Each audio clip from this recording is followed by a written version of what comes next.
Welcome to my YouTube channel মনীষুদের বাণী। Hello বন্ধুরা, কেমন আছেন আপনারা? আশা করি সবাই ভালো আছেন।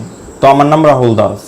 আজকে আমি এই ভিডিওটিতে আপনাদের শোনাবো শরৎচন্দ্র চট্টোপাধ্যায়ের জীবন কাহিনী, যা আপনাদের মন জয় করবে। তো চলুন বন্ধুরা, দেরি না করে ভিডিওটি শুরু করা যাক। ব্যক্তি জীবন। বাংলা তথা দক্ষিণ এশিয়ার অন্যতম জনপ্রিয় কথা সাহিত্যিক শরৎচন্দ্র চট্টোপাধ্যায় 1876 খ্রিস্টাব্দের 15 সেপ্টেম্বর ব্রিটিশ ভারতের প্রেসিডেন্সি বিভাগের হুগলি জেলার দেবানন্দপুরে অত্যন্ত দরিদ্র ব্রাহ্মণ পরিবারে জন্মগ্রহণ করেন। পিতা মতিলাল চট্টোপাধ্যায় এবং মাতা ভুবনমোহিনী দেবীর 5 সন্তানের মধ্যে শরৎচন্দ্র ছিলেন দ্বিতীয়। শৈশবকালে শরৎচন্দ্র বাবু ন্যাড়াডাক নামেই এলাকায় পরিচিত ছিল। কালক্রমে পিতা মতিলাল চট্টোপাধ্যায় মহাশয় তার পত্নী ভুবনমোহিনী দেবীর পিত্রালয় কেদারনাথ গঙ্গোপাধ্যায়ের বাড়িতে স্ত্রী ও 5 সন্তান অনিলা দেবী, শরৎচন্দ্র, প্রভাতচন্দ্র, প্রকাশচন্দ্র, সুশীলা দেবীকে নিয়ে ভাগলপুরে বসবাস শুরু করেন। শিক্ষা জীবন। পিতা মতিলাল চট্টোপাধ্যায় মহাশয় ব্রাহ্মণ পণ্ডিত হওয়ার সুবাদে তিনি শরৎচন্দ্র বাবুকে 5 বছর বয়সে দেবানন্দপুরের প্যারী পণ্ডিতের পাঠশালায় ভর্তি করিয়ে দেন। সেখানে 2-3 বৎসর শিক্ষা অর্জনের পর ভাগলপুরে চলে আসলে মামা স্থানীয় দুর্গাচরণ বালক বিদ্যালয়ে ভর্তি করিয়ে দেন। 1887 খ্রিস্টাব্দে শরৎচন্দ্র ভাগলপুর জেলা স্কুলে ভর্তি হন। 1889 খ্রিস্টাব্দে মতিলাল মহাশয়ের চাকরি চলে যাওয়ায় মতিলাল বাবু সপরিবারে দেবানন্দপুরে ফিরে আসলে শরৎচন্দ্র স্কুল ত্যাগ করতে বাধ্য হন। এই সময় তিনি হুগলি ব্রাঞ্চ স্কুলে ভর্তি হন, কিন্তু 1892 খ্রিস্টাব্দে দারিদ্রতার কারণে স্কুল ফি জমা করতে না পারার কারণে পুনরায় স্কুল ত্যাগ করতে বাধ্য হন। এ সময়ে তিনি কাশীনাথ ও ব্রহ্মদত্ত নামে 2টি গল্প লেখেন। 1893 খ্রিস্টাব্দে মতিলাল মহাশয় পুনরায় ভাগলপুর ফিরে গেলে প্রতিবেশী সাহিত্যিক তথা তেজনারায়ণ জুবিলি কলেজিয়েট স্কুলের শিক্ষক পাঁচকড়ি বন্দ্যোপাধ্যায় শরৎচন্দ্রের শিক্ষার আগ্রহ লক্ষ্য করে তাকে তার বিদ্যালয়ে ভর্তি করে দেন। এই বিদ্যালয় থেকে 1894 খ্রিস্টাব্দে দ্বিতীয় বিভাগে এন্ট্রান্স পরীক্ষা পাশ করে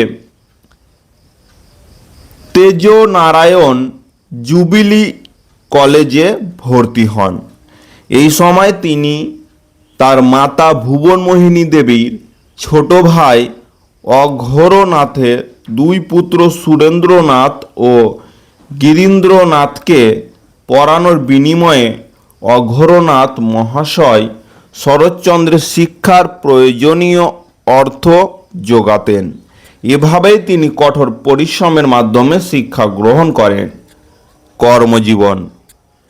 কলেজ ত্যাগ করার পর শরৎচন্দ্র চট্টোপাধ্যায় ভাগলপুর শহরের আদমপুর ক্লাবের সদস্যর সঙ্গে খেলাধুলা ও অভিনয় করে সময় কাটাতে শুরু করেন। এই সময়ে তিনি বনেলি রাজ অ্যাসেটে কয়েকদিন চাকুরি করেন। এ সময় পিতার মৃত্যু হলে ভাগলপুর ফিরে এসে পিতার শ্রাদ্ধ সম্পন্ন করে কলকাতার উদ্দেশ্যে রওনা হন। সেখানে তিনি কলকাতার উচ্চ আদালতের উকিল লালমোহন গঙ্গোপাধ্যায়ের বাড়িতে 30 টাকা বেতনে হিন্দি বইয়ের ইংরাজি তর্জমা করার কাজ করেন। 6 মাস লালমোহনের বাড়িতে কাটানোর পর শরৎচন্দ্র 1903 খ্রিস্টাব্দে রেঙ্গুনে, প্রাক্তন বর্মার রাজধানী, লালমোহন গঙ্গোপাধ্যায়ের ভগ্নিপতি উকিল অঘোরনাথ চট্টোপাধ্যায়ের বাড়িতে চলে যান। সেখানে থাকাকালীন সময় অঘোরনাথ মহাশয় তাহাকে বর্মা রেলওয়ের অডিট অফিসে একটি অস্থায়ী চাকরির ব্যবস্থা করে দেন। 2 বছর পর তার চাকরি চলে গেলে তিনি তার বন্ধু গিরীন্দ্রনাথ সরকারের সঙ্গে পেঙ্গু চলে যান ও সেখানে অবিনাশ চট্টোপাধ্যায়ের বাড়িতে বসবাস করেন। 1906 খ্রিস্টাব্দে মনীন্দ্রনাথ মিত্রের ঐকান্তিক প্রচেষ্টায় বর্মার পাবলিক ওয়ার্কস অ্যাকাউন্টস অফিসে শরৎচন্দ্র মহাশয় চাকরি পাওয়ার পর একাগ্রতার সঙ্গে কাজ করতে থাকেন।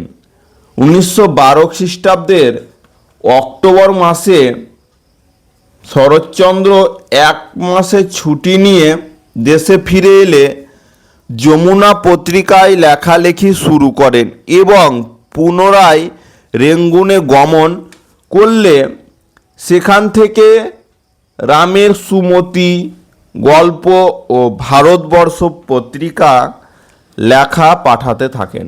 অতঃপরে 1916 খ্রিস্টাব্দে কর্তৃপক্ষের সঙ্গে মনোমালিন্যের জেরে শরৎচন্দ্র মহাশয় চাকরি থেকে ইস্তফা দিয়ে রেঙ্গুন ত্যাগ করে বাংলায় ফিরে আসেন। সাহিত্য চর্চা। শরৎচন্দ্র চট্টোপাধ্যায় একজন লেখক, গল্পকার বা উপন্যাসিকই নন, তিনি হলেন বাংলা ভাষার সবচেয়ে জনপ্রিয় কথা সাহিত্যিক। তার সাহিত্যকর্মগুলো নিম্নে দেওয়া হলো: উপন্যাস বড়দিদি, বিরাজ বউ, বিন্দুর ছেলে, পরিণীতা, পণ্ডিত মশাই, মেজদিদি, পল্লী সমাজ, শ্রীকান্তের প্রথম, দ্বিতীয়, তৃতীয়, চতুর্থ পর্ব, দেবদাস, চরিত্রহীন, দত্তা, স্বামী, ছবি, গৃহদাহ, বামুনের মেয়ে, দেন পাওনা, পথের দাবি, শেষ প্রশ্ন, শেষের পরিচয় ইত্যাদি। নাটক: ষোড়শী, রমা, বিরাজ বউ, বিজয়া। গল্প: রামের সুমতি, পরিণীতা, বিন্দুর ছেলে, পথ নির্দেশ, আধার আলো, দর্পচূর্ণ, কাশীনাথ, ছবি, বিলাসী, মহেশ, অভাগীর স্বর্গ, অনুরাধা, সতী, পরেশ ইত্যাদি। প্রবন্ধ: নারীর মূল্য, স্বদেশ ও সাহিত্য, স্মৃতিকথা, অভিনন্দন ইত্যাদি। পুরস্কার ও সম্মাননা: বাংলা সাহিত্যের ইতিহাসে অপ্রতিদ্বন্দ্বী জনপ্রিয়তার দরুন শরৎচন্দ্র চট্টোপাধ্যায় অপরাজেয় কথাশিল্পী নামে খ্যাত। 1923 খ্রিস্টাব্দে কলিকাতা বিশ্ববিদ্যালয় থেকে